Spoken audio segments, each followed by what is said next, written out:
Beats me, brother. Sorry, I just hit the record button. Gotcha. You want to talk about? You want to talk about the French liberals one more time? Yeah, sure. Yeah. You want to do your intro? Welcome to the Brothers of Liberty Brothers Cast. What's going on, y'all? I'm Wasabi, and my guest is. It's me. We're going to be without Kyle because he's at church right now, being a good Christian. So it's just going to be us today. Who is he going to church with? Hi. Beats me. Hello. Sorry, that's my child wanting to be a part of all of this. All right. Schmeat, what would you like to talk about today? Oh, I just figured we'd get one going that was a little bit more intellectual, maybe not quite up, not that Kyle's an idiot, but not quite up to Kyle's speed. But I thought it was pretty funny that I saw today this article in the New York Times and then read some source articles from it where basically France, their government, are revolting against the American wokeism ideas. Like the ideas that are coming out of our universities of this postmodern, crazy wokeist ideology, and how it's not compatible with Europe, basically. Gotcha. Because it makes sense. Like, America is an entirely different structure if you think about it. That we come from, broad spectrum of ethnicities, races, all that kind of stuff, where Europeans and the European identities are all around their collective ethnicity, whether that's the French, the Germans, the Poles, Hungarians. Like, their nations formed off of those ideas, and their nations are nations that were and basically are continued to be dedicated towards, the France is for the French. England was for the English. Are you talking about a culture? Yeah, a culture. Way back when the, the world was a much smaller place. People didn't mix nearly as much as we see today. And that's definitely true. Like, cultures from areas were not nearly as intermingled, especially, back then, especially compared to what we have in America. Like, the American system is radically different than anywhere else on the planet. Mm-hmm. Like, in what other nation would you see, you and me being in the same, we're Americans, and there being no secondary question about that. Mm-hmm. There's no we are basically, even still to this day, we are a revolutionary state. These other countries don't have, and then these radical ideas about how American stuff just does not apply the same. And that's why it's super weird when you see Black Lives Matter in France. It's like they don't have the same history with the Afro-French that we do. It's not the same. I got you. Very drastically different. But yeah, the French liberals are on it today, I guess. What's that? Interesting times we live in, good sir. Interesting times. Well, I just think it's super funny that the French are finally they're blaming Anglo-Saxon. Of course they're blaming the finding a way to not blame themselves, but this comes from stems out of postmodern ideology, which was created by them. So either way, full circle. It's finally cool to see some major Western nations stand up and go, nope, just know and do something, because it was their education minister, and they were trying to, because this all stems to their radical Islamic terror issue, right? Mhm. And it's really kind of funny seeing the New York Times try and like write about this in not a weird way, because this is the left in France going, yeah, hey, this isn't what being left means. This identity politics shit isn't how it's just going to cause a massive divide, because that was the premise of what they were saying, is if we keep doing this, you're basically going to see this huge divide between the typical French people, and the basically new population that they've inherited with all the migrants that they've had over the last several decades from the Muslim world. And instead of letting it be like we can't talk about the difference between our world and the Muslim world and never discuss the differences, they're basically going, hey, look, this like weird random Islamo leftist shit is the reason why we can't have any good conversations.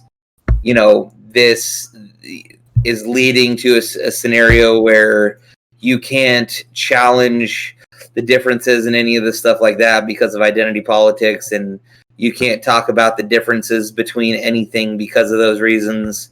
And it's just not functional.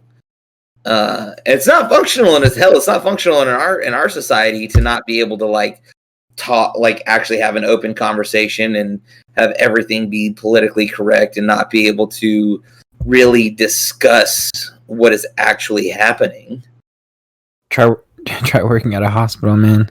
Everyone in there is just indoctrinated. It's kind of scary. Well, I mean, it's very indicative of our systems. I mean, everybody. Like I'm waiting for the day for this identity politicking stuff to just go too far, and I think it's because typically the people that more or less support it, like your regular Democrats, they've got no idea what's actually going on. Oh no, right? they definitely do. Like I talked to a friend of mine, and I'm like, so like, hey, election's over. Why didn't you like Trump? Well, he blah, blah. Basically, it was his stuff in his speech promoted people to be more racist, and I'm like, that's empirically not true, right? All of the hate crimes and all of this stuff that we saw, that people think they saw in the media, was horseshit. It didn't actually happen. And that was, and I'm like that, those were lies. And like, we actually saw a massive uptick in fake hate crimes and fake this stuff, because I broke down the data that somebody tried to show me about, like, an increase in violence against minorities and stuff like this, and like just so happened to collaborate against Trump. But I'm like, I looked at the source, and then I looked at counter sources, which basically looked at that and said, this entire thing doesn't account for the fact that half of the stuff on its list were hoaxes. You saw a shit ton of hoaxes. And, so basically you have people that are getting fed, and that just goes into something I want to talk about later when we get Kyle on, is that whole Time article where they basically went like, yeah, we worked together to censor a lot of stuff with Facebook and Twitter because we didn't think we were trying to fortify the election against Trump to make sure it worked. It's like, so you mean you worked together to lie to people so that they didn't know what was going on, so that, there was no misinformation. So you led a misinformation campaign to stop misinformation. Excuse me, what? That doesn't make any sense. Nothing makes sense anymore. No, especially not with those types. But you really see, like, I don't care about the type of person that, is fully informed and makes a conscious decision. Those type of people don't bother me in the least, because everybody's entitled to their opinion. But I've always, and I'll always forever say this, if you're making your opinion off of just random stuff that you hear off of the media, especially when you know the media is full of shit, then, you know, because the same people that go, oh yeah, man, the media sucks, and then parrot everything that the media says. Mm-hmm. It's like, well, if you know the media sucks, why are you just parroting what they say? Because And people are lazy. why do you believe what they say? Like that just seems asinine. Why don't you do extra research? Especially because like this shit is important. You know, whether people like it or not, politics, what's happening in America, all that kind of stuff is important, and you should, you know, be aware and be involved and do your own research and look into things and, you know, listen to multiple points of view. Like I listen to multiple points of view. Like I know I'm a little more conservative, but I don't even consider myself like super righty anymore. I'm definitely like I'm a populist where I'm like, yeah, we need to destroy monopolies. We need to have you know, trade agreements that favor us. Like that's not right wing economics. That's not libertarian economics, and that's what I used to believe in free trade, and then I researched all of the stuff that has happened to us because of free trade with China and and Mexico and these slave labor states and stuff like that. And I'm just like, oh, bruh, oh, yeah, I got you. Oh, you mean we've lost tens of millions of manufacturing jobs? What? And then it's, you know, and it's the same conversation I always have with people that are like advocates of raising the minimum wage. I'm like, you know, like, oh, well, first off, what's your opinion on raising the minimum wage? Whenever it's just the two of us, I always end up doing like 90% of the talking. So I'm indifferent. It's one of those things where it's probably gonna. I mean, the perfect system would be, you know, free market, but I think I've been reading too many history books, and I think it's warped my perception on how things are at this point. There's this author that you should actually get a chance to read, Cody, if you want to have a unique understanding of American history. Huh? Pseudonyms. What? You just use my normal name. Sorry. Schmeatastic. You're such a dick. Sorry about that. I'm Jacob. Hey. No, I'm pretty sure anybody who actually listens to this fucking knows, because I've given you shit on like 4 of these things about it. I know. Hey, we're up to like 60 people on BitChute and 60 we're up to Rumble. 60 people watching on BitChute. Damn, we're on the way, bro. We're on the way. Yeah, we're on our way. It takes time. We're on the next, you know, I think I'm gonna retire from my current job, and all we're gonna do is do podcasts together. Anyways, Obama. I'm just kidding. But Obama. Like what? Now I've been reading a lot of history books lately, and there's this one author that I've been really reading a lot of his books. William Appleton Williams. It sounds familiar. He's a very fascinating historian. He's basically his entire time in historical, when he was writing and prominent, was during like the 50s and 60s, and he wrote I would probably say the most honest interpretation of objective history that's backed by insane levels of details that he was able to find. Basically just of our entire country's history, our origins, our economic origins. And it's funny too, because like historically he got labeled like a communist and stuff like that, because he's just like, you guys are fucking corrupt. You've always been corrupt for like the last 150 years, and I'll tell you why. And then he writes a couple of books. One of his most famous books, The Tragedy of American Diplomacy, I think is what it's called. I mean, unless it says fuck Woodrow Wilson, I don't believe him. See, it kind of does, and FDR, and but I mean, FDR was one of those people that was on the school of Woodrow Wilson, and Woodrow Wilson invented American interventionism in the way that it exists now. Like, you had people of the time that were like, no, we need to get into World War II. World War I because of this, that, or another thing, and like it made sense. Like Theodore Roosevelt was like, we need to get into World War I. You know, we need to stop this bloodshed as Americans and help our allies.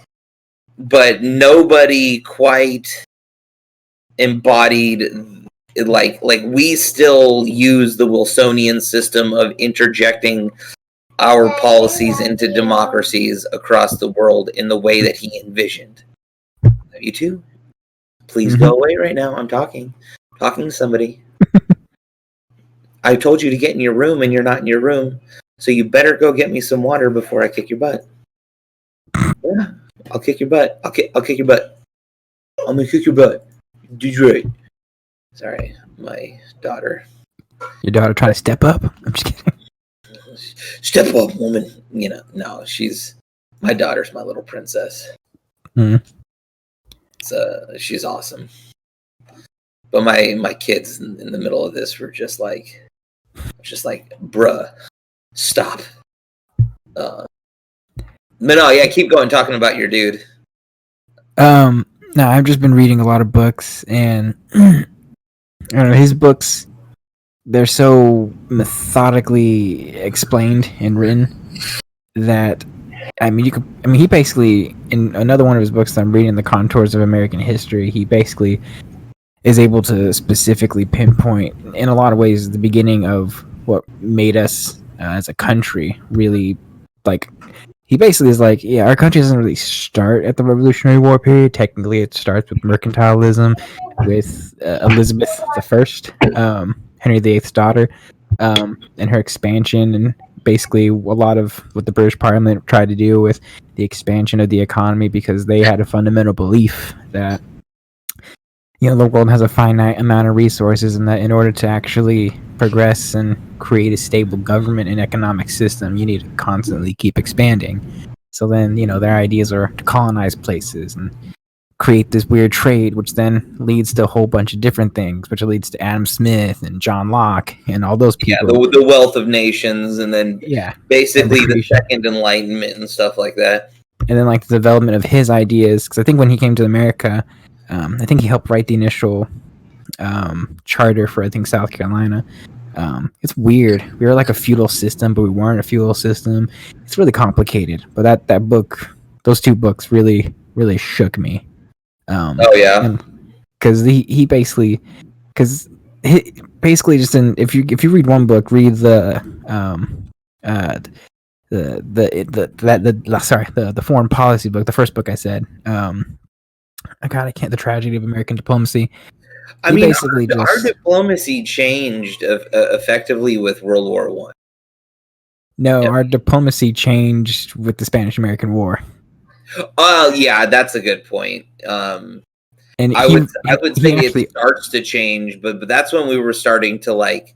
We had already broken past the bounds of manifest destiny and wanted to be, you know, the American Empire. There's a lot of people. He makes a bunch of really interesting points, because there's this myth that our country's been non-interventionist for most of its history, and America never. We used to like read the George Washington speech about non-interventionism as if it was gospel every year in like large groups, you know, at government functions. Like, we were never interventionists. I mean, when Jefferson was president, we were fighting pirates in the Caribbeans and stuff. And I mean, but that kind of stuff makes sense, though, because that's protecting our trade, because those pirates were, you know, going from the Caribbean up to screw with the coast of the Carolinas. Oh, and Cuba, too. Cuba's really interesting. I don't blame Cuba I mean, if you look at I'm forgetting what they're called, but the like not sanctioned but kind of sanctioned troops that we continuously sent, or the South continuously sent to try and stage revolutions in Cuba and South America and stuff like that. I'm forgetting what they're called. Like, they've got a name that like pings with something in modern day, but it's like a different name. but yeah, like we tried to take Cuba like all the time. Like the southern slave states wanted to take Cuba because they thought it would be, like an expansion of slave power.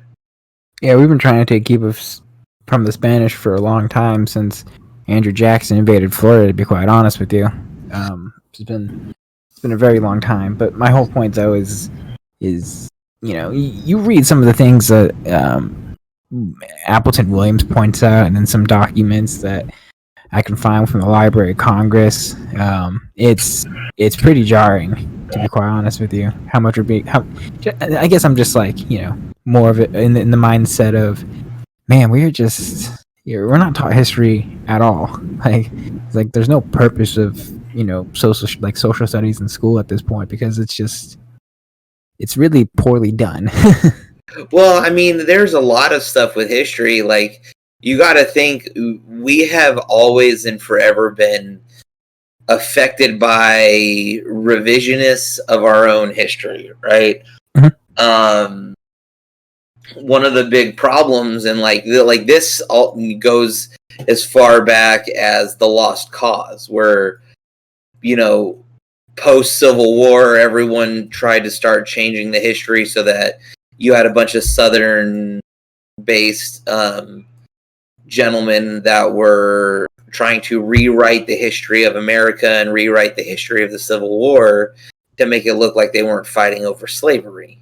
Mm-hmm. You know what I mean? So we've had problems with and they won, by the way. Like Woodrow Wilson, he wrote a shitty ass, like his doctorate, he wrote a shitty ass doctoral thesis that was basically, that enshrined Lost Cause history into the books. Like he was like that. I hate Woodrow Wilson. He was the reason, the rebirth of the KKK, and like why it actually became a nationwide racist movement. And stuff like that. Segregated. Brought Jim Crow into the freaking federal government, like all that kind of stuff. And it's super funny because they said it was all in the name of liberalism. like what?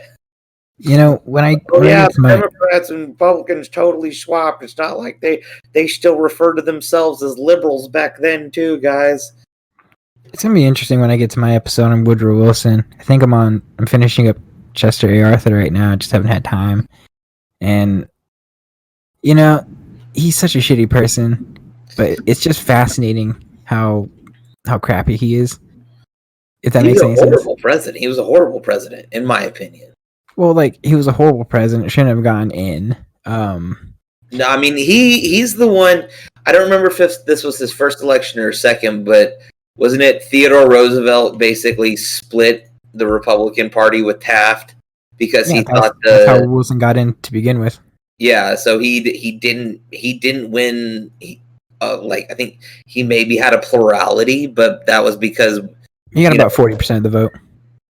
Yeah, which means that's like if the Republican had gotten in, he would have gotten, say, one candidate. If it was just Teddy Roosevelt, he would have had 60%. Mm-hmm. Then again, I also didn't disagree with Teddy Roosevelt's stance at the time, which was, hey, we need to do something because business interests are, like the conservatives are being too conservative, and we need to go out and do something more aggressive to protect American business and workers from these large companies. And to keep votes. That was the main thing, too. Well, yeah, but I mean, it's whether you want to call it, to keep votes, whatever, like that dude to me was very much not right, not left. He defined being pro-America. Oh, absolutely. I mean, not, and I really think that like that's what we had with Trump. He was a dude who's just pro-America, and I mean, as much as that sounds silly, like the shit that Trump was doing was like he did some stuff on the right, some stuff on the left, and everything he was doing was like pro-America. Like he wasn't working for big business. He actually fought against big business. He was trying to get, the labor, the trade deals that he did, like the new American Canadian Mexican one, he put in there like basically if you don't pay your dudes $15 an hour at least, you get punished with tariffs. So it turns into not free trade. And I'm like, and like nobody on like the left talks about this. You know, that like, oh yeah, the dude that you guys called Orange Hitler has actually done more to promote $15 an hour minimum wage than the fucking Democrats have, you know, in a positive way. I mean, which kind of goes back to what we were originally talking about before we dived off into history. It's all politics, man. What's that? It's all politics, man. Well, it's also all stupid. I mean, the same people. What people don't understand is that, you know, when they try, and a lot of people will quote like FDR and stuff, and like back when the fucking minimum wage laws were made about like, oh, nobody should, you know, no company should be able to subsist off of that. It's like, well, bro, that was also back when our economy wasn't like a third of it wasn't about flipping burgers, when we had a manufacturing base and union jobs were legitimate and we were, you know, manufacturing and selling and our economy was different. So if you want to go back to that, by all means, let's go back to that shit. But the last guy who tried to fucking, you know, help us with that, y'all told to fuck off. So, you know, and immediately, you know, Joe Biden was like, I'm going to be tough on China. Like, is already like, hey, China, you can get in our energy grid. Hey, China, you can spread propaganda in our schools, no problem. You know, reversing all of the anti-China shit that Trump was doing, you know, just for the sake of saying fuck you to Trump. You know, it's like, really, dude? You're making it so China can have access to our electricity grid? Huh. Dude, I love seeing you on Facebook. It's hilarious and just awesome. You're just like, you're going on people. Oh, what, me? Yeah, and just like a lot of your posts, I'm just like, my dude, you got some balls. Well, I mean, so I'll stand up for what I believe in, and that's one of the things I believe in. Like, one of the things that, you know, I posted the other day, and this is probably the one that you're referring to, but it was like you know, I saw nothing but all of our California liberal friends that were like, oh my god, kids in cages. And it's like, bro, that shit happened under Obama. Like, where the fuck were you? Well, I didn't know about it then. I care about it now. And it's like, okay, well, it's happening now. They're just calling it overflow facilities. So, like, why aren't you still mad? Why aren't you both mad that it's happening?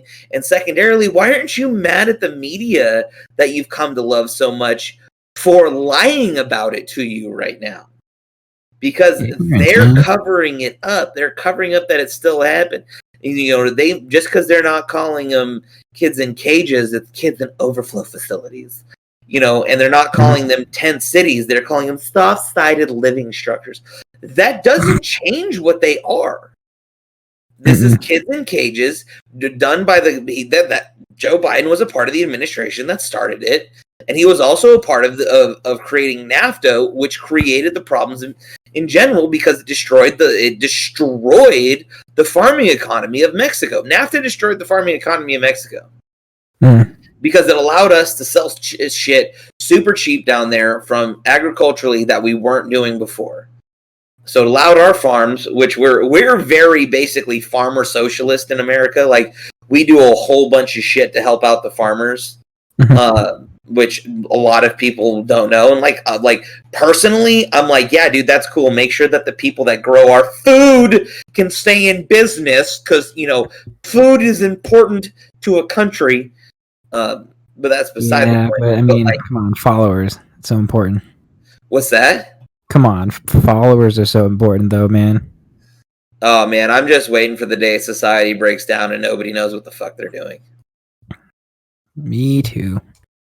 I mean, I'm riding the wave. I'm certain we're like, I wouldn't say certain, like I'm not like a prepper guy, but like if shit doesn't change, we are very close to like, you know, Great Depression levels of people's shit's going to collapse, the internet's not going to work, tight levels of bullshit because the elites don't realize that, you can't fucking eat money.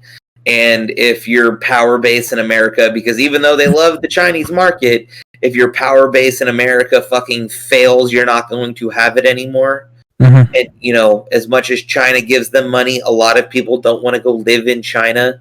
Mm. Sorry, exactly. Sucks to suck. Not with that air quality. Oof. What's that? Not with that air quality. What really sucks is like I've been doing a ton of research on China, and I'm like, man, some of their cities and some of the quality of life that some of their dudes have, mainly the northern Chinese, is ballin'. Like these dudes have some fucking nicely made cities because it's all modern, and they've like not fallen into the like postmodern bullshit architecture that we have over the years. And it's like, wow, that shit's super pretty, but then you're like, oh yeah, but this was built off the backs of slave labor. Just gonna throw that out there. And I'm like, man, I wish these guys didn't suck so much, because like they've done legit cool shit, they've done it off of slave labor. And there's no way around that, so it's just kind of silly. But yeah, I've been doing like absolute ton of research on them, and they've done some really cool shit, but then of course it's China, they've done some absolutely horrible shit too. And that really sucks, because yeah, like I was saying, like their cities are ballin', but it's like at the cost of like, some of their cities are not. Mm-hmm. Have you seen any of their stuff? Like technology stuff, you mean? Oh yeah, I mean just how like, so they did this thing, and they were kind of heavily criticized for it in a lot of ways, and it's yet to really be seen if it's going to come back and bite them in the ass or not. But they were stimulating their economy basically by building these massive ghost cities of all modern technology, laying fiber and all this kind of stuff. And, like there wasn't a lot of people living in them. They were empty, but they were basically going like, yeah, well, we're building them. And then when people finally come to live in them, they'll have a really cool city to come in and live in. Mm-hmm. And I was just like, oh, geez, like, there's part of me that looks at planned cities, and I'm like, some of this shit, like actually pre-planned cities that get planned out before they're made, not like stupid zoning requirements that get made afterward, that I look at and I'm like, that actually looks kind of cool. Like that's actually like a super, when you organize it in certain manners, it's very much, it's much more functional than these like half-assed weird bullshit cities. I mean, I wouldn't say half-assed weird bullshit cities, but just I know what you mean. Yeah. The stuff that you see in America that's like, why is this city so not functional? Mm-hmm. And it's like, well, because it sucks. That's why. And you're just like, that makes sense. But yeah, because I don't know, like, have you ever been to LA? Like that shit ain't fucking functional. And then like, how the hell can we put in modern technology like rail systems in the Hyperloop if like there's no place to go except underground to actually put it in? Like, Elon Musk trying to do something like that. Oh yeah, he's trying to put in basically like an underground Hyperloop thing.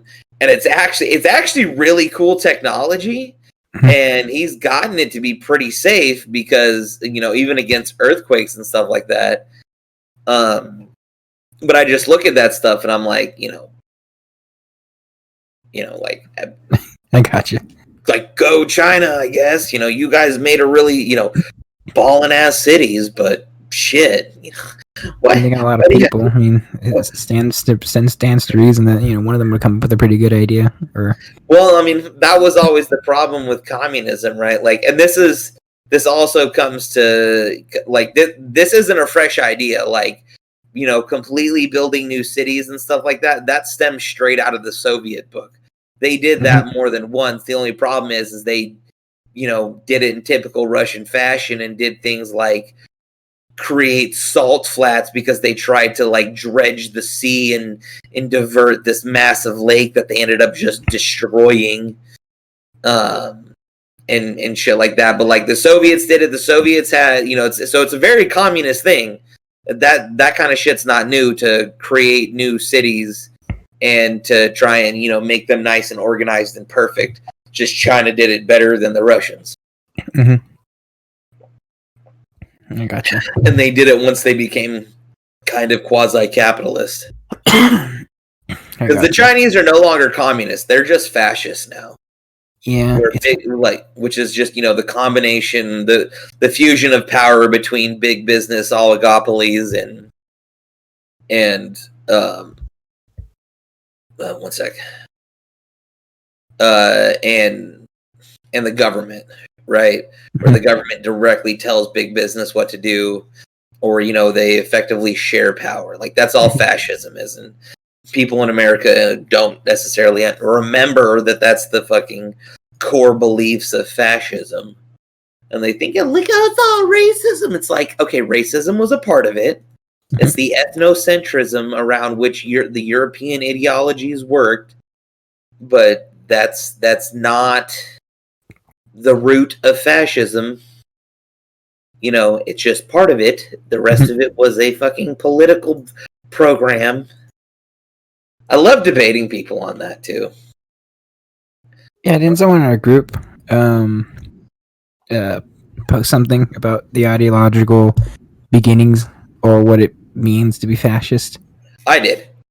Oh yeah, Somebody asked, they're like, well, is it left or right? And I love when people are like, well, the internet told me it was right wing, and I've been told right wing by, you know, the media. It's like, well, okay, I've read the source material, and I'm sorry, but a government system that claims itself as a new type of socialism that's supposed to be more efficient, that gets rid of the bad parts of capitalism, and, you know, by removing competition, by having centralized control, but using the efficiency of big business, like, that's called left wing because it's government control of the economy, and it's still socialism. They didn't like the communists because they thought that was stupid and inefficient. They also didn't like the capitalists because they thought it would basically the reason why they didn't like the capitalists is because the fascists had this idea that was very exemplified in you know, Mr. Adolf Schmittler, you know, Bad Mustachio's idea called the Lebensraum, which was he wanted to create a new system because he believed that if the capitalist system were to continue, you would end up in a situation where you had no farmland left because of capitalist industrialism would be uncontained and unchecked and would destroy it, which would lead to mass starvation. So that's why they invaded Poland and Russia, is because they wanted, like, the big part of Russia, except for during the winter, and Poland is perfect farmland. So the idea was to take that, create the, you know, ultimate farmland, and then have a controlled industrialization and create a good balance all through central programming. And then you could remove inefficiencies and give better, you know, programs to the workers and laborers by not having small business and just having big corporate enterprises, because it removes competition and a lot of their, you know, and a lot of the issues that they may have with labor go away because they, you know, it cuts out a bunch of middlemen and all this kind of stuff. That was their idea. That was the fascist ideology, is through the combining corporate oligopolies and government power, they could create a controlled economy that was beneficial for everybody and could give their workers more rights. And it still allowed for free enterprise and competition with the rest of the world, like on the global scale, but, it prevented their, you instead of having 15 companies that produce cups, in Germany, you would only have one or two, and now they're not necessarily competing with each other in Germany, they're just competing with the rest of the world. So by doing that, they thought that the idea was that they could get better, they could get the socialist programs and give the unions and all of the workers and all that kind of stuff a better deal, which, they also surrounded it with the typical ethno-nationalism that came with early 20th century, like that was European and essentially everywhere but American politics up until that point when we all saw just how evil it really went. There were fascist movements in England, France. Hell, there was an entire fascist France in southern France after the Germans took over. Vichy France. Yeah, no one talks about that. Yeah, no one talks about, the Germans using French troops to supplement them through major parts of the war. And that how, when it came to peace talks, we almost didn't let the French in because we were like, you became, an Axis nation, effectively. Because the only time that the French Vive la resistance actually happened was when they realized that we could come in and win the war. But nobody talks about that because, you can't. That's not, that's what I'm saying. Like, we're not taught history. We're taught, Nazis bad, but, Nazis were racist, but we don't actually, Nazis were fascist, but we don't get taught, like, okay, what was the root of their ideology? Like, because I don't like that ideology, but you can see, you can see roots of that in the modern day American left, where these big, especially, did you read that Time article? I'll kind of I read a couple of tidbits, but it's both surprising and not surprising. No, it's exactly what everybody on the right thought. Outside of the generic, there's voter fraud. Because you're not going to convince me that there wasn't. It was, as Time put it, a cabal of the elites to control the flow of information, change laws, and work together in order to fortify the election against Donald Trump. That's, and they just put it very plainly, and yeah, that's what happened. And nothing was more obvious than like when that Hunter Biden thing broke, and Twitter was like, "Yeah, no, you can't. It's getting deleted from the internet." Like why? This is journalism. This goes against literally every standard that you've set in any other case in point at all for any other measures of journalism against Trump, but now you're controlling the flow of information here. Shit.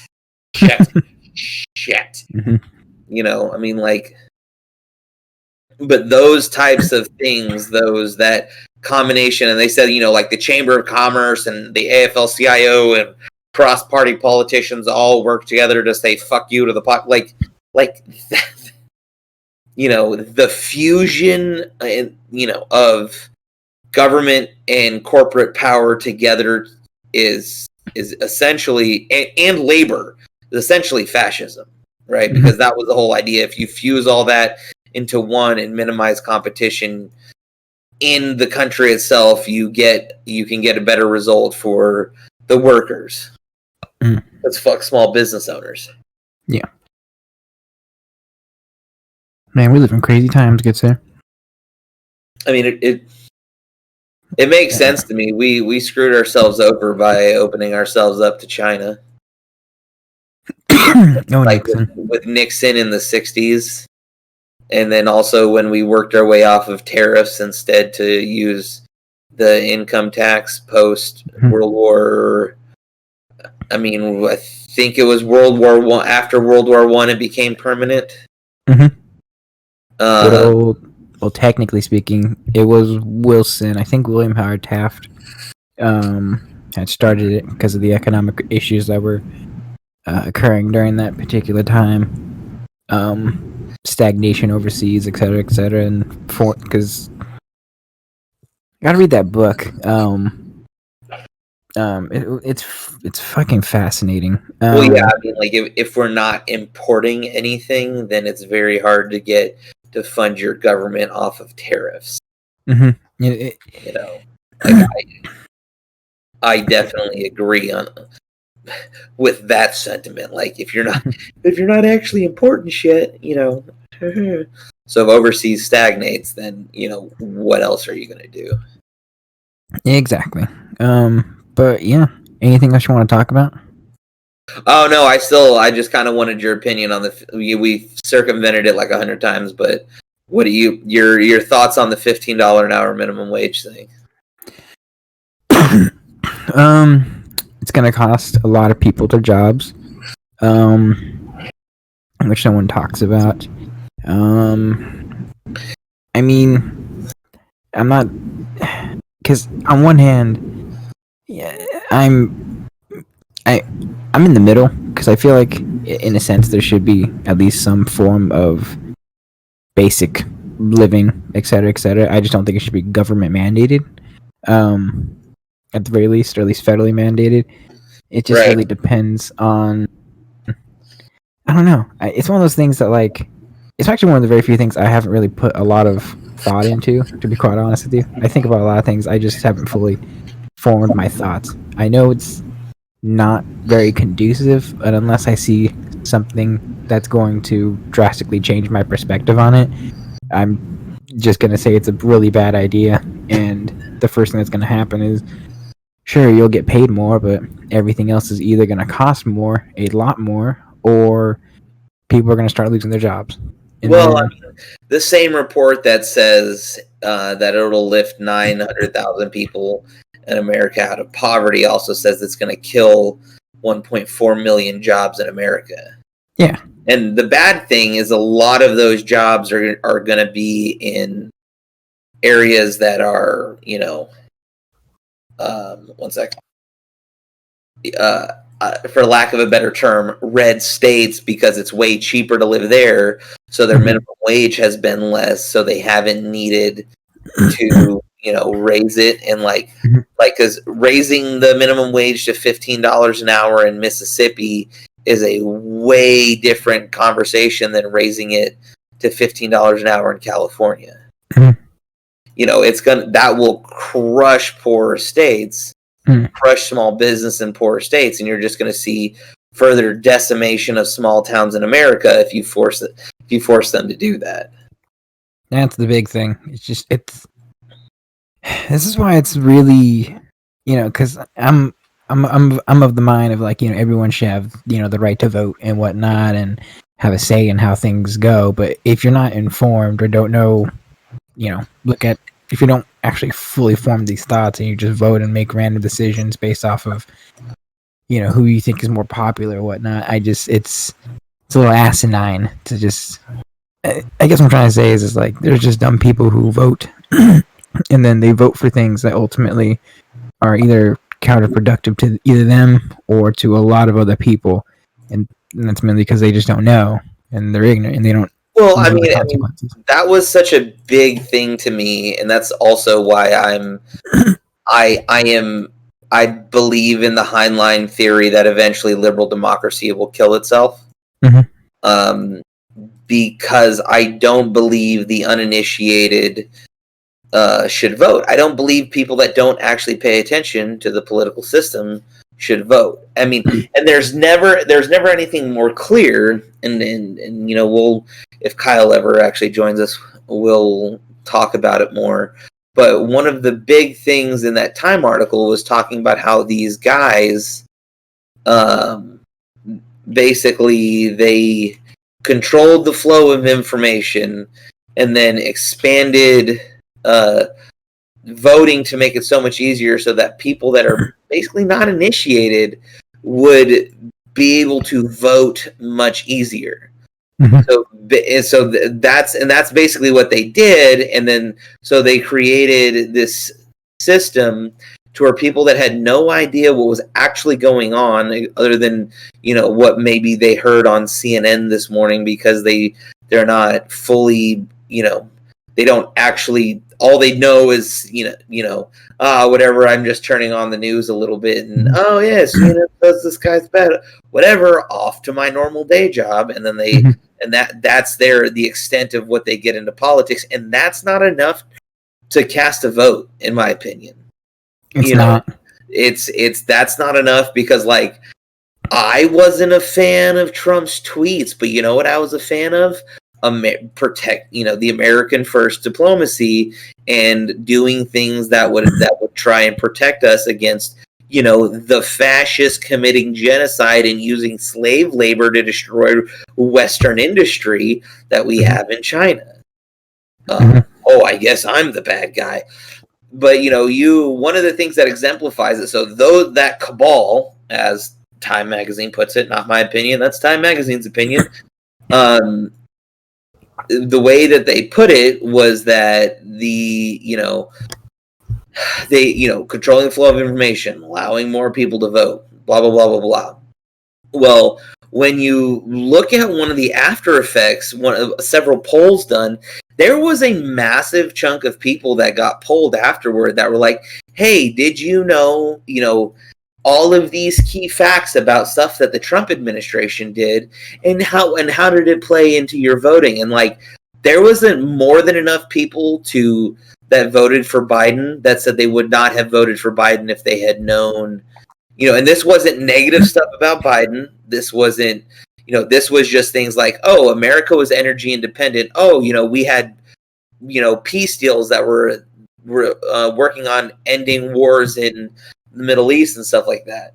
I think it was like 15 to 30% of people that polled that, numerous times, based on who did the poll, that were like, oh shit, yeah, I wouldn't have voted for Biden if I knew this. Like, yeah, I remember seeing aggregates that at the very least, bare minimum, it was like 6% of the people that voted for Biden would have switched had they had that. known. I mean, yeah, that was like the barest minimum of it, and then like I saw ones that go all the way up. That swings like 3 states right there to 30%.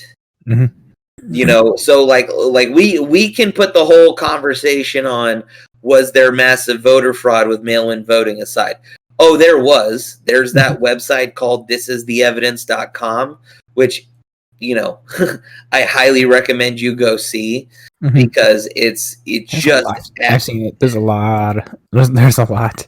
It's nobody has brought up these sworn affidavits. Nobody has like gone through and debunked these sworn affidavits. Nobody has gone through and actually debunked the videos of them stuffing ballots in Georgia after they kicked people out. Nobody has debunked how all of these mail-in votes, they've got pictures and videos of them. There's no lines or marks, and they've got perfectly, printed all of that kind of stuff, right? Putting all of that aside, they still created the system where it's proven that people didn't know what they were voting for, and this cabal of elites tricked a bunch of people into voting for somebody that goes against their interests. Yep. Right, because even if it's 6%, so Biden won by, he got 80 million votes. Okay, 10% of that is 8.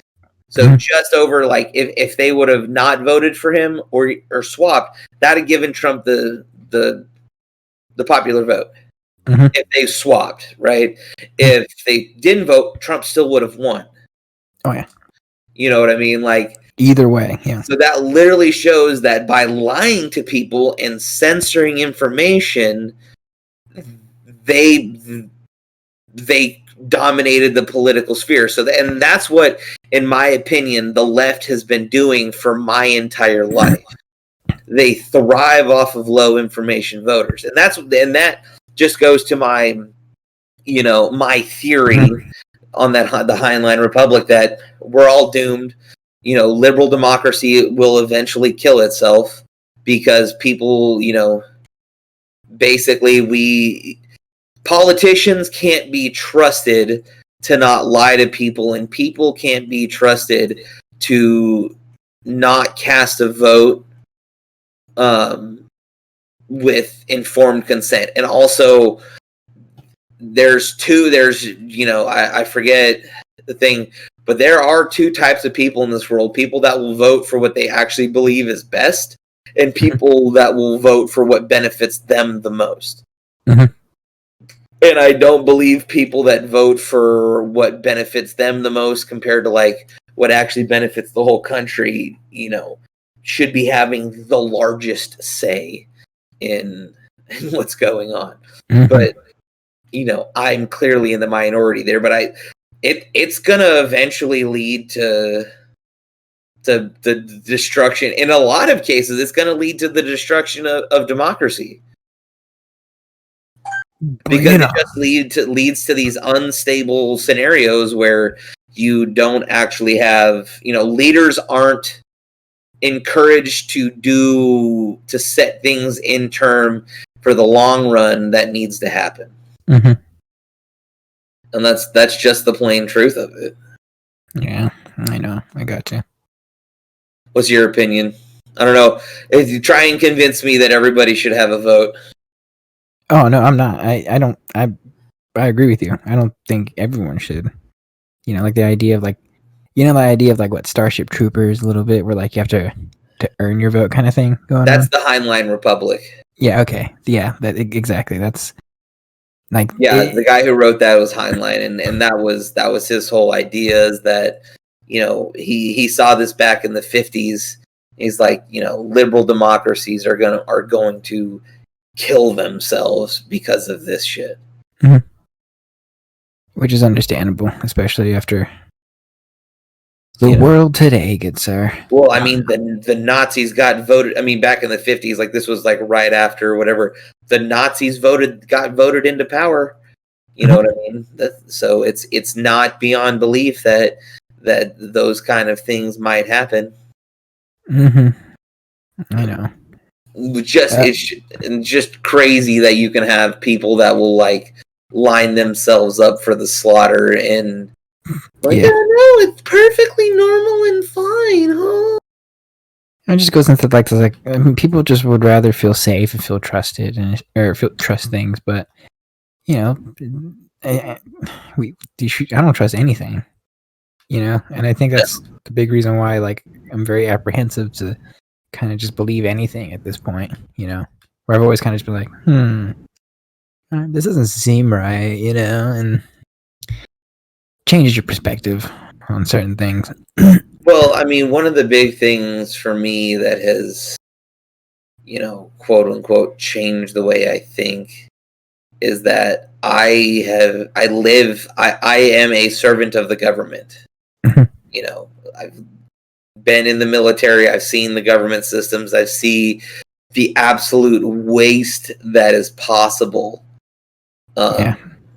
from these systems.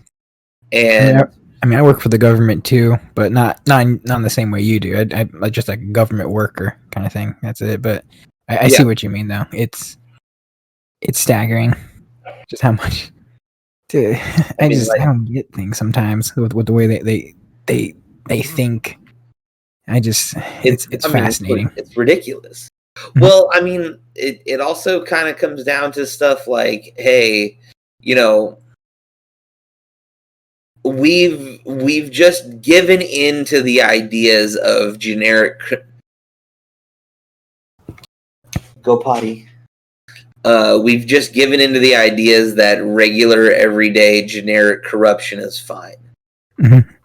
And I mean, we see that broad spectrum all the time with look at how bad American unions are these days, right? Mm-hmm. Where the union heads aren't there for the unions anymore. They're just, they're basically just dudes that make a bunch of extra money, and they've turned into, they've effectively turned into an extension of the corporate state. Mm. And it's like, oh yeah, so collective bargaining is really cool, but unions suck. I don't know who told you unions were still cool, but unions in today's world suck. That's why, like, you look anywhere where unions are like big, huge, and present. Like I think it was like Argentina, nothing but corruption out of them. Nothing but corruption. And it's like, oh wow, yeah, cool, unions, voting, all this kind of random shit. And you're just like, yeah, I don't want anything to do with that. sorry, bro. Especially unions for like I don't want to say meaningless unions, but like unions for like low skill labor. So like grocery worker unions. I'm like, okay, what the fuck is even the point of that union? Yeah. That like they can hire. I mean, like I have friends. Like hell, my wife is in that union. Like, but it's they can literally just hire anybody to do that job. So, I mean, you're not special. I mean, then again, like I'm a dick, but it's like you like low skill unions are kind of dumb. I don't even get why they exist. Real quick though, if I could get your opinion, as of the recording of this, the Super Bowl was this past weekend. Got any thoughts? I love how Tom Brady has triggered everybody because he used to have a MAGA hat in his locker. OTB.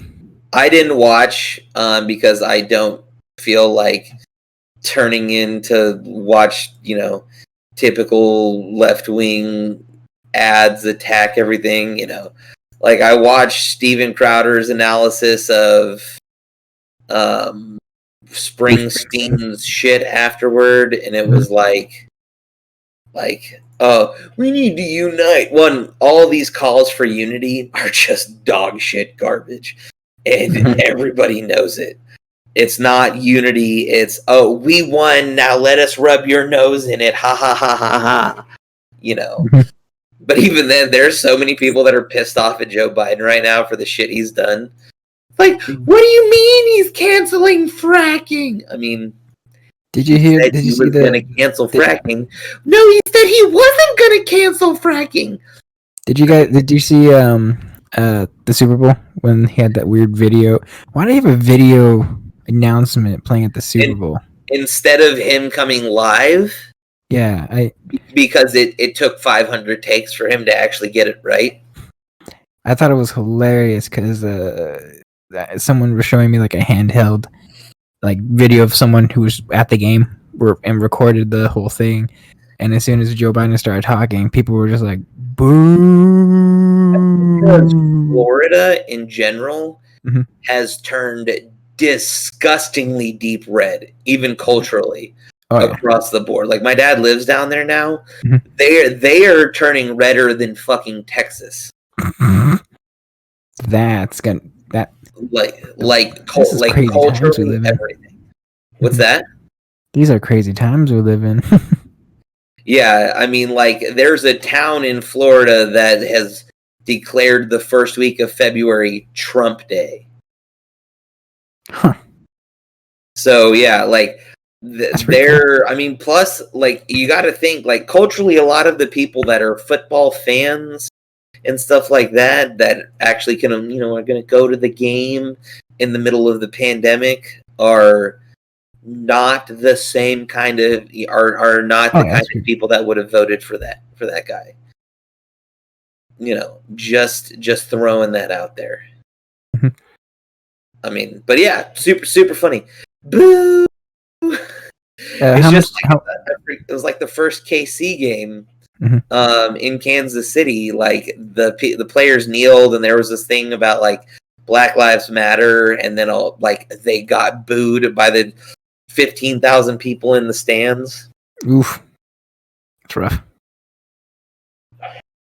Oh man. I mean, like, what do they expect to happen? I mean, True. You're Missouri, boy. And like, Yeah, I mean, Missouri is the state that's doing things like writing laws that are getting rid of all federal gun control regulation. it's beautiful. It's also just making me really sad that California, that Californians are moving to Texas and ruining it. You know what's sad too is like Reagan was our governor like 50 years ago. Like how things changed so quickly. We weren't this deep blue until like what, the 90s? Hold on. I think the last time we voted red was Reagan's second term. I think California went blue. Yeah. Poppy Bush got elected. Wait, no, I'd have to look that up. I should know this. I think California went red for Poppy Bush, if I'm being honest with you. And then went blue for Clinton. Okay, so they had a pretty good history. Let's see. Oh yeah, okay. Winner. So they went. It was Nixon, Ford, Reagan, Bush, and then Clinton, Gore, Kerry, Obama, Clinton, Joe Biden. And the Democrats just start to run away. In Clinton, it was 5 million to 3 million. And in this last one, it was 11 million to 6 million. Mm-hmm. Big difference. Crazy times we live in. 6 million. Like, where the fuck is California getting all these votes? Like, when did they get that many more eligible voters? I mean, reality is they didn't. But, I mean, that is a 30-year difference, but they were at, for like 20, from 80 to 92. They were basically 4.5 to 5. So for 20 years they were 4.5 to 5.5 million, and then all of a sudden they had these spiking jumps up. They had 11 million voters this last time. Mm-hmm. Like, Jesus, that's why I don't care about the popular vote. I just don't, because California makes people crazy sometimes, man. But anyways, just real quick, as a non-political question, Tom Brady, greatest of all time? Question mark? I normally say no to that question. Mm-hmm. But because I think like actual quarterback, I think he's, he's very, very good, but I think there were people that were better than him. But I definitely think as a football player, winning the game, winning the title, yeah, he's the best of all time. I mean, he's got 7 goddamn titles, and he did it with a second team that he's just like, hey guys, y'all want to go to the Super Bowl? Mm-hmm. Not that, I mean, if you looked at it, like the Bucks had the tools necessary to do that, and that's why Brady chose them. Mm-hmm. But they struggled. They had their problems and all that kind of stuff earlier in the year. Yeah. But it just shows like that guy has got the leadership potential and that other people don't have. I personally think Peyton Manning as a quarterback, just the functions of being a quarterback, getting on the field and doing that is the best ever. I think you put Peyton Manning with Bill Belichick and they win a Super Bowl every year until Manning retires. They win at the very least the same amount of Super Bowls. If not more. But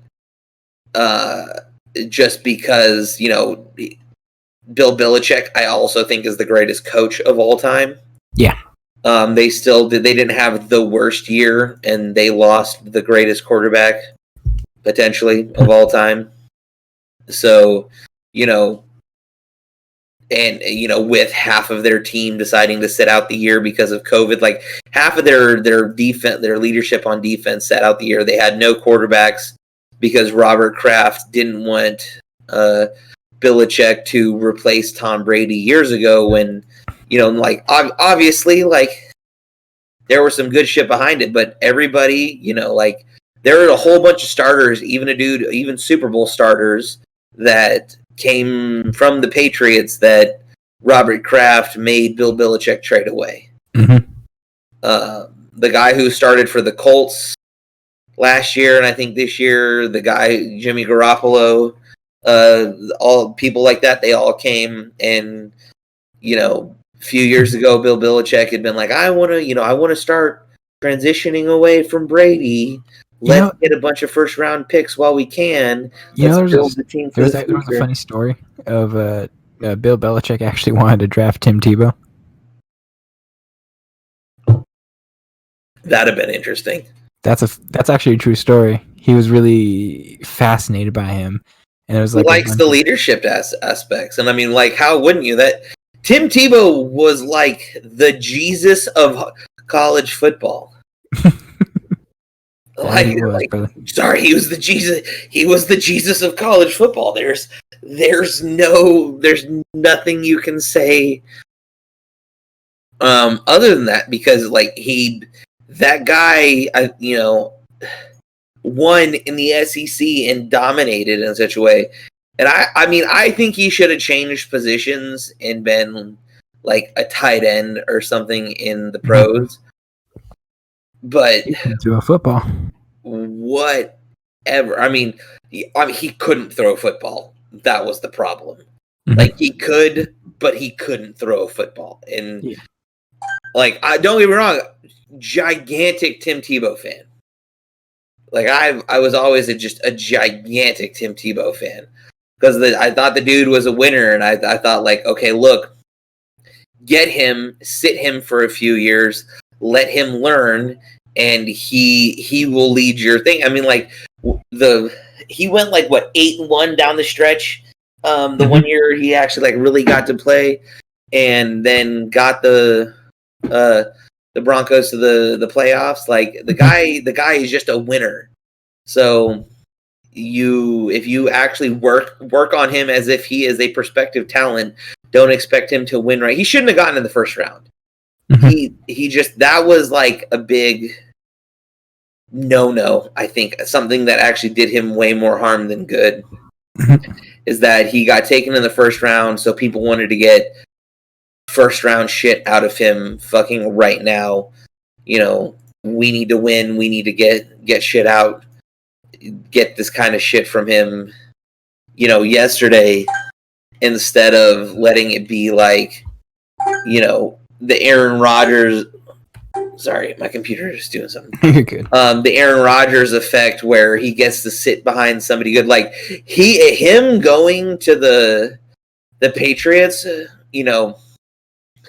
then would have been amazing for him, because you're never going to predict, because like Tom Brady was at his freaking 14-year mark at that point, and now he's over 20 years. Like, you definitely have the natural expectation that this dude is about to fucking be at the end of his career. He's probably going to start going downhill just normally. So you let a dude like that's all fire, bluster, and brimstone sit behind and learn from somebody like Brady, and you spend years and years and years working on his mechanics to get it so that he actually can throw a football correctly and not freaking sidearm sling it, which was his problem. And that dude becomes a fucking Super Bowl winner. The what ifs of Tim Tebow's career. Yeah. I was a big Tim Tebow fan, because that dude that guy has more guts and gumption than so many people. Because that's one of the problems with modern professional football, is it's a lot of people that got paid already, so they don't give a shit anymore. Whereas with college ball, it's a lot of people that are still trying to get paid, baby. So college ball, you still see the heart and soul of the athletes, and professional ball is like not so much. But Tom Brady, man, god damn it. Because I was having this conversation with somebody, because they're like, Mahomes eventually will probably be like the best quarterback of all time. And don't get me wrong, I think it's irritating that he's in the AFC West, to be honest with you. It's Why is going to be that? hell for the next 15 years for the Chargers. And, Why are you still a Chargers fan? They abandoned San Diego. I still like some of the players. And it's just one of those things that if they're on, I'll watch one of their games. And I still keep up with football. Plus, I have Keenan Allen in my fantasy, and he did really well for me this year. So, yeah. And I drafted, because I have a dynasty league, and I drafted Justin Herbert just for a little safekeeping thing. I think Herbert's actually better than people think. I'm going to caution myself because, on one hand, the big problems with him when he came out of college was he has an arm, but he has terrible footwork, and he would just put himself in positions where he would just throw the worst passes that would just get picked off and make dumb plays. And I was a little bit worried about that. And then he comes out of training camp, and it's like, oh, you're actually setting your feet, and then you're going to throw the damn football. And it's just like, oh, okay. Well, yeah. Now that you're a professional and you can fucking, dedicate your entire time in life to that instead of also college, like, Mm-hmm. I don't know, dude. Like I have high hopes for that guy. Me too. But I also don't have high hopes for the Chargers in general because they moved from here. I think the owner was just desperate to get to go to LA, but LA doesn't care about football. They definitely do not. They like the Rams when the Rams win, but then when the Rams stopped winning, they didn't care anymore. Mm-hmm. But you had dedicated the dedicated fan base, people getting the bolt tattooed onto them. Mm-hmm. Here in San Diego, and no, I think we're gonna move. Oh, fuck you, dude. Why would you go? We're just going up the road to LA, and then the first game of the season that they were there, they didn't let Boltman in. Into the stadium. It's like, you didn't let Boltman into the Chargers stadium? What kind of heresy is this? Bruh, really? It's crazy. I don't know. I mean, I've just been turned off by sports lately, but I've been turned off about how it's just become the woke parade. Yeah, it's difficult because I like basketball too, and I really enjoy watching a lot of these guys. I mean, Luka Doncic is probably still my favorite player right now from the Dallas Mavericks. Isn't that the dude from Slovenia, I believe, or one of those Eastern European countries? Have you actually seen him play, dude? Oh my god, he's very technical. Wouldn't that be funny if the best player in basketball was a white guy? Oh, I mean, what, bro? That's racist, bruh. Slow white guy, he's so smooth though. Bruh, don't be racist. Why you gotta drop some racial shit into this, man? God, I thought this was a good, clean. I know. Oh wait, no, you're not white. You can say shit like that. Oh man, no. I mean, I think it'd be hilarious after all these years or whatever. Is okay, look, if you're a big white dude, you can still be dominant at the professional basketball level. Mm-hmm. Off of being, the technical god that Luka Doncic is, because that's why he's good. Is he's a technical god. That dude has been basically playing pro ball since he came out of the womb. Yeah, from the very get go, he's got a very long. I mean, before he even came to the NBA. I mean, the guy was. I think he won a European championship at 19 before he came over. Yeah, I mean, he was as soon as he was legally able, he was playing for Yeah, I don't know who his European team was. Yeah, I don't know. I forget which country, but yeah, he was playing pro ball. He was in a professional mindset, you know? Then he comes in, wins Rookie of the Year, and then quite literally has the greatest second year jump in NBA history that I've ever seen. Probably the closest would be like Michael Jordan, but yeah, because you come in and you actually learn English. Now you can talk to your coaches. Yeah, it's like rookie year, I'm gonna score 20 points a game. Oh, second year, I'm gonna score about 30, and then basically have a triple double every single game. And then I'm gonna put I can't wait for him to just dominate people. Oh, speaking of the Mavericks, did you see what they did to piss everybody off? Did they mess up Top Gun again? No, they decided that they didn't want to play the national anthem before the game anymore. Oh. And fuck you, Mark Cuban. Like, I don't get Mark Cuban sometimes. He's so weird. Well, especially like the dude was like, if I run for politics, I would probably do it as a Republican. It's like, no, you wouldn't. Sorry, you ain't gonna be a Republican with that type of shit. My bad, because like the Republicans are still the patriotic bunch. Yeah. Go fuck yourself. Like, what do you think you're gonna win with that? It's just obscene. Surprising. Man, it's just absolutely obscene.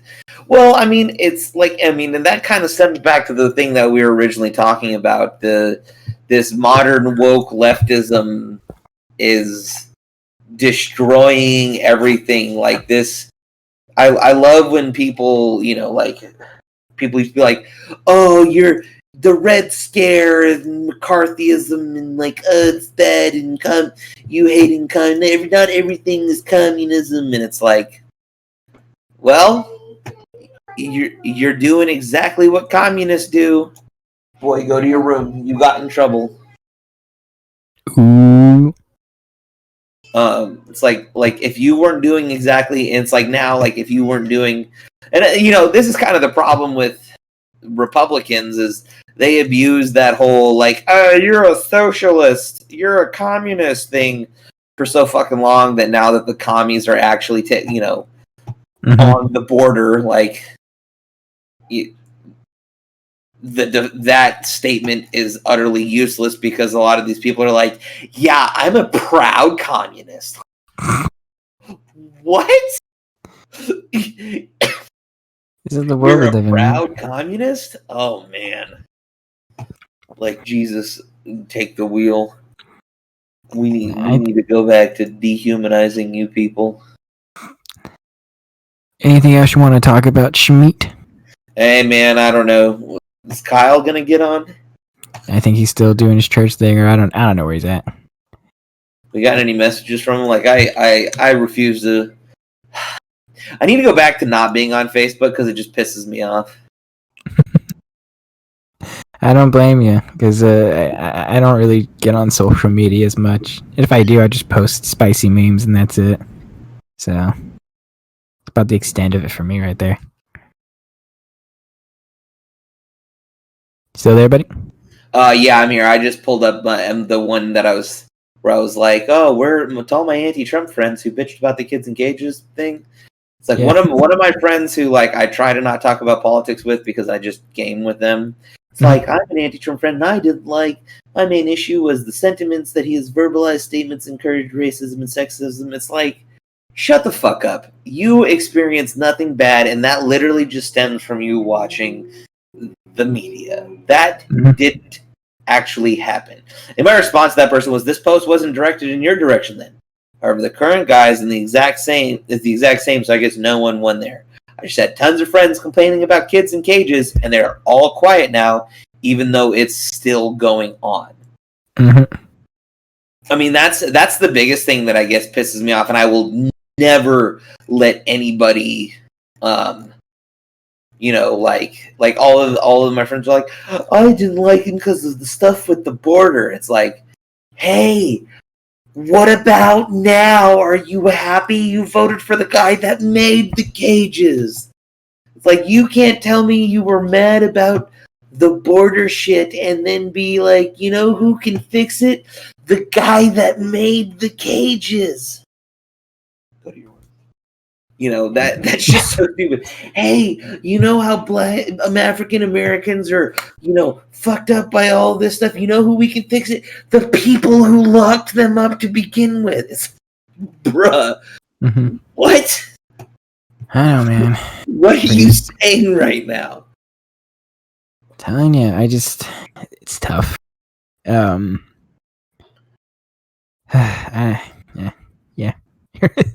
I mean, I don't know how. I guess I just don't know how so many people can be so blind. It's yeah, like I said, like, if you have an actual opinion based off of your own research, cool. Everybody's entitled to their opinion. Mm-hmm. But if your opinion is based off of media talking points, you can fucking suck a dick. Like, sorry, like, that's just the fucking truth. Like, you're a puppet, nothing more, nothing less. But anyway, you were saying, I kind of cut you off, man. I'm sorry. Nah, you're good. I was just sorry. What the hell was I talking about? Talking about the Mavericks, and then oh yeah, I don't know. Things are crazy. People just want to I don't know. People just want to feel like they're what's the word? Part of something, like they're safe and protected. Well, they want to feel that. They want to feel like nobody wants to be out of the loop. You know what I mean? Yeah. And nobody wants to feel like they're playing for the wrong side and whatnot. And I think that's just, unfortunately, like, our generation, really, that's just been the ones to really, yeah, I don't even say it's weakness. I think it's just, you get stuck in a particular mindset and you think that mindset's correct, and it's just... Well, there's a lot of people, especially in California in our generation, that grew up when the Republicans were still controlled by the Christians, right? The Christian right, like, and the whole like anti-gay marriage thing was still strong, because there's a lot of people whose caricatures of conservatives are still they don't want gays to get married. It's like, that's not really where we're at anymore. Like, most, modern conservatives are on the, most of them, there are still a ton of people that aren't, but most modern conservatives are of the opinion of, like, let's, we don't care if you're, gay, straight, or whatever. We just want people that believe in America. Oh, excuse me. I know people just get this weird caricature of it, and times change and people change, but it's just cognitive dissonance, and people just don't think. They're not very empathetic or really take a step back and look at things objectively, So right. I mean, I'm pretty good on everything, and I got to go do a couple of things. Anything else you wanted to talk about before we go? I don't know, man. Did you have any other random topics you wanted to go over? No, nothing that I can think of. Right. All right. Well then. Yeah, I saw that the French were calling out American universities for being dumb as hell, and I'm like, oh god, at least somebody is saying something. Mm-hmm. This is ridiculous. Go figure, beat Macron.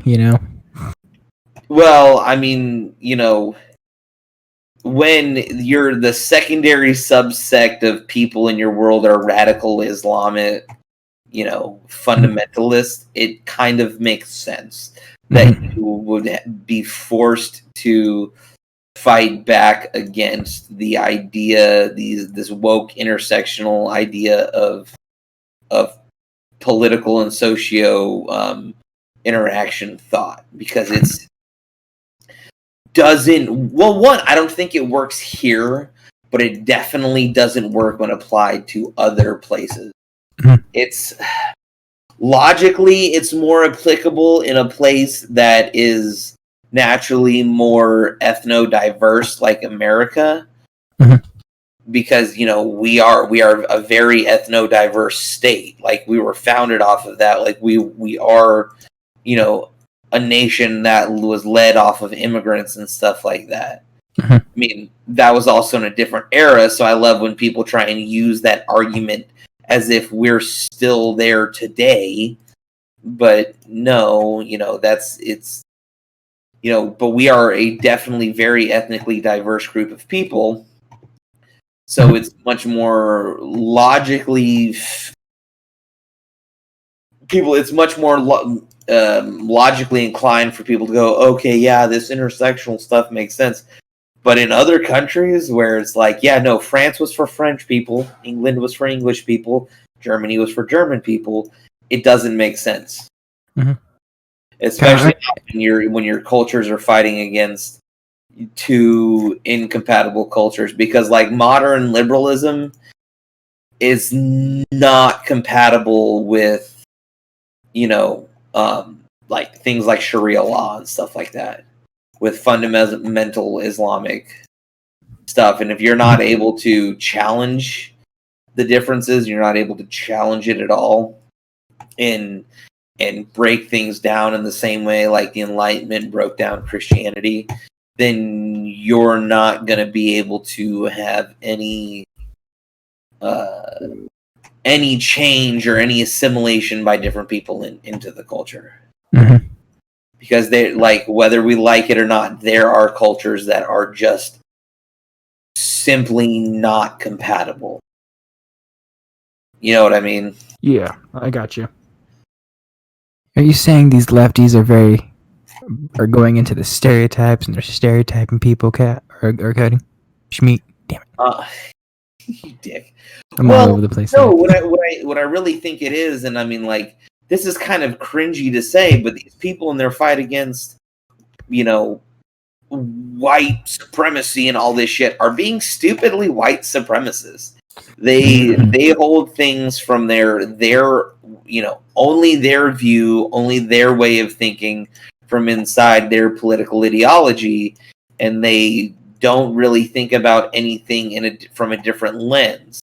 And that is very, very, very clear, because there is only this, little, like, their ideas, one, don't apply that well here. They don't apply in reality outside of, these, city megalopolis bullshit things that most of these people come from. But they also don't apply worldwide. Right? Like, people have different cultures. Like, America has a culture, but our cities are damn near cultureless. Right? Like, they like, oh, we're cultured because we've got fine art. Yeah, but you have no, individual culture. You're a conglomeration of everything. You don't have your own individual nature and culture to you. It's all just stuff that you're taking from other shit. So I can definitely see how people that are not used to having their own culture and ideas, when presented with the idea that other people might have their own culture and ideas, just don't understand that concept. That's why, like, cultural appropriation as an idea is stupid. Cultural appropriation as just a concept in general, like as other concepts, also really, really dumb. Sorry, it's just really, really dumb. All right. Any last words, Schmeat? Nah, man, how's just normal shoot the shit stuff. How's life going for you, bro? Tiring. It's good. Tiring? Yeah, hospitals are very, very, very exhausting. And right now or forever? In general, I don't know. Yeah. It's difficult. because I'm at one of the hospitals in San Diego doing my internships right now, and they're all really nice people. They're okay, but I also feel like I can't talk to any of them because they're like all. Here's how I would break it down.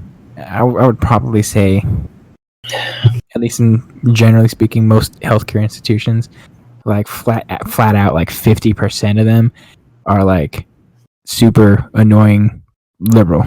Like, Oh, it doesn't surprise me. I mean, the healthcare industry is dominated by women, so, and then a lot of men will just sit there and. it's not. What's scary too is not even the women. It's the guys too. They're all just like it's like white knight feminist bullshit. I'll put it to you this way: that it's like 50% don't are that they got 25% that just don't know anything at all and just stay out of it, and then you have 25% that I would probably say might have voted for Trump, but don't say anything for fear.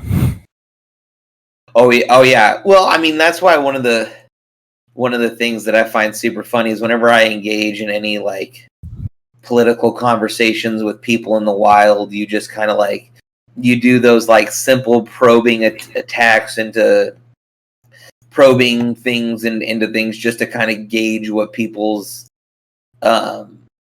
where people are at on the spectrum and if they like really pay attention. Mm-hmm. And then like it's super funny to meet like another kind of, I don't even want to say conservative because like I'm not that socially conservative in a lot of like actually I'm kind of socially conservative because I definitely do believe in the values of like hard work and the nuclear family and all that kind of random shit.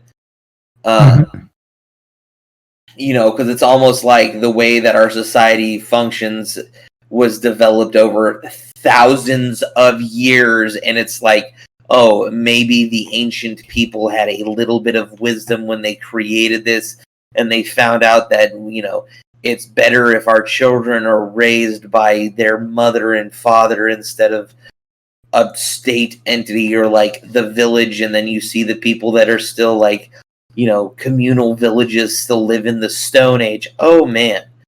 I see the stuff like that. And I guess I'm socially conservative there, but when you meet people in the wild and you just have these like, oh wait, you're not one of them either. Oh, thank God. It is super funny. All right, guys. Thank you very much for listening, and hope you guys tune in for the next episode. Later, y'all. Later.